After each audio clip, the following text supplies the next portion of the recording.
Welcome to the Banker Lamp. Please enjoy the video. You start by preparing iTunes and the device so you can change backup options safely. First, make a fresh encrypted backup and note the backup password.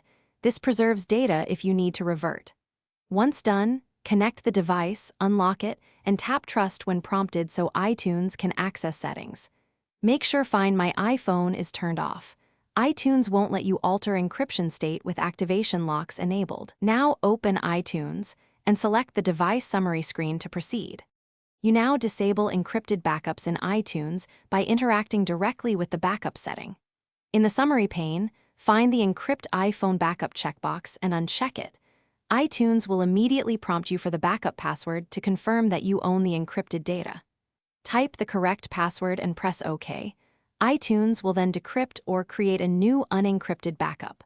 While this runs, keep the device connected and avoid interrupting the process, because disconnecting can corrupt the backup state.